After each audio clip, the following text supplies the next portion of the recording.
Every time Warren Kinsella and I get together, we seem to be talking about a Clash song in the context of Justin Trudeau. Will he stay or would he go? Hi, I'm Brian Lilley, political columnist for the Toronto Sun. With me, Warren Kinsella. And Warren, let's talk about Trudeau. He survived one confidence motion. They've got another one in front of him. He's going to survive that. He's got the block in his pocket for now. He's got the NDP, but, you know, we keep going back and forth with this. And you and I were talking about with Adrian Batra. So my question is, how do you remove someone like Justin Trudeau? Yeah, there's the polls, but he doesn't seem to be paying attention. He seems determined, in my view. Back in your day, when you were with Chrétien got forced out when he still had enough support with the voting public to win a majority. He still got forced out. Is there a mechanism to force Trudeau out? Well, I would argue we weren't forced out because he ended up staying longer than he planned to. So he messed with the Martin guys. But you're right. Yeah, You're right. explain that little I'll bit, though, explain. because they went to go force him out, and he said, yeah, okay, I'll leave, but screw In 18 you. months, yeah.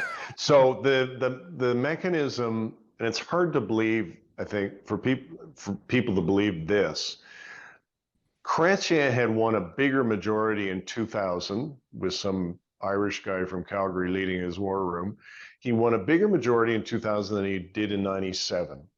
But the Liberal Party still had a provision in their constitution that his leadership would be reviewed by the members even if he had won an election. And so the Martin guys took over riding associations and said, we're going to make life extremely unpleasant for you if you don't go. And he said, okay, fine, screw you. I'm going to leave in 2 years' time. That provision is now gone. Trudeau, I think, wisely got rid of it. I think we would be looking at a very different environment for Justin Trudeau if that provision still existed. I know the Ontario Liberals were changing their rules recently, and I wrote a column exposing what some of the proposals were, and it actually got a lot of Liberal Party members of Ontario upset, not with me, but with the party, because they were going to change it so dramatically.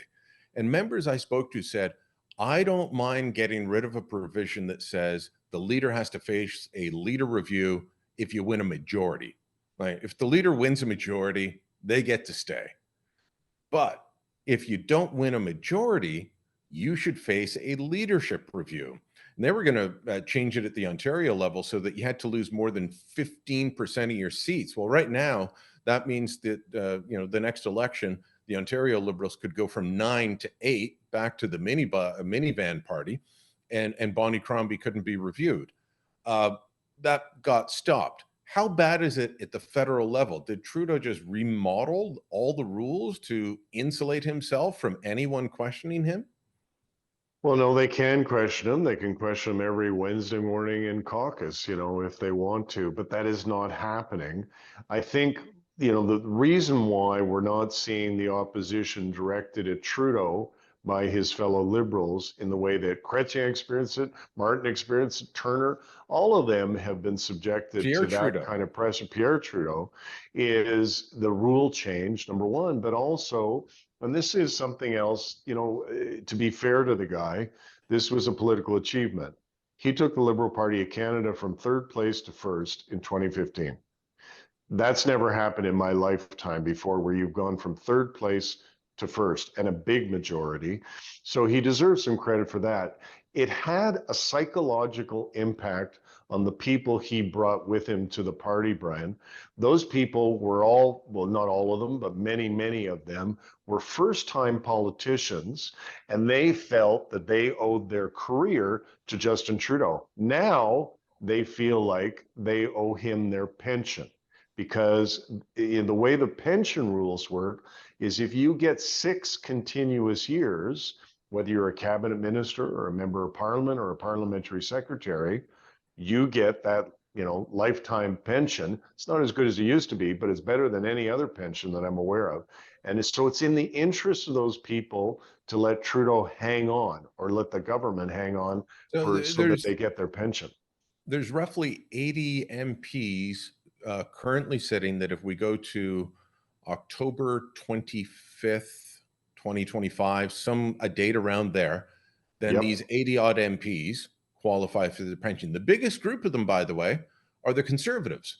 And they are chomping at the bit to go to an election because they know they're going to win. I know there's a lot of talk about Jagmeet Singh. I think it's fair to question him on that. Others tell me, don't worry, he's going to win his seat no matter what. I think that's up for grabs. But there are a number of liberals who weren't elected until 2019. And you're right. It would start out at roughly, I'm told, $30,000 if they started collecting at age 55, but increase by there. And you're talking about over your lifetime, if you have a decent life, you're talking a million to $2 million. Couple $1 million in some cases, because they measure your 6 best years. Now, I agree with you because you are always fair. You've pointed out Jagmeet Singh is actually rich. He's a limousine lefty, and so he actually doesn't need the pension. But he, like Trudeau, who's also rich, know that they've got many people behind them in their caucuses who do. So that is definitely a factor. That's why you see, for example, so many politicians, they go from councillor to Queen's Park in Ontario, and then they hit up the 401 to Ottawa. Why did they do that? Because at Queen's Park, you don't get a pension anymore. Mike Harris got rid of that. So if you're looking for your future and, to feather your nest a little bit, Ottawa makes a lot more sense than any other political forum. Trudeau knows that, but that doesn't totally explain how he's been able to keep the natives from becoming restless in behind him and rising up against him. And I think part of it is the Liberal Party of Canada has become a cult of personality. It's not the Liberal Party that I grew up in. Is there a way to push him out, short of strapping him down? I mean, you and I have heard the same stories that his brother Sasha has gone to him, that key advisors have told him time's up. That his national campaign director, Jeremy Broadhurst, according to the Toronto Star, said, I don't think you can win. And, rightly resigned because you need your campaign manager to believe you can win. So is there a way that someone would get to him, or am I just right, Warren, and he's going to cruise through until he's forced out? Well, you are right. Your point and the point of many people is he's an egotist, he's a narcissist, and for sure. And he clearly likes power. He likes going on Colbert and all that other kind of stuff. But I also believe he's not a total idiot. And he can see Angus Reid this week saying that he's going to fourth place because of Justin Trudeau. So he can't let word out, even to Jeremy Broadhurst, who quit, a couple of weeks ago, that he's thinking about leaving. As soon as you do that as a prime minister or a president, your power is gone. Look what happened to poor old Joe Biden. We don't even talk about him anymore. So what is going to happen, I believe, is one morning you and I are going to wake up and we're going to hear, hey, something's happening in the press gallery. It's basically Justin's going to pick up the phone. He's going to call Katie Telford, his chief of staff, and say, set up a press conference. I want to go and speak to people. He's going to walk down Wellington Street and he's going to say, I'm leaving. That's what happens in every single case. That's what I think is going to happen with this guy. But if I'm wrong, I owe you dinner or lunch at the Patrician Grill in Toronto, and everybody can come and make fun of me. But I'm just paying for Brian. I'm not paying for anybody else.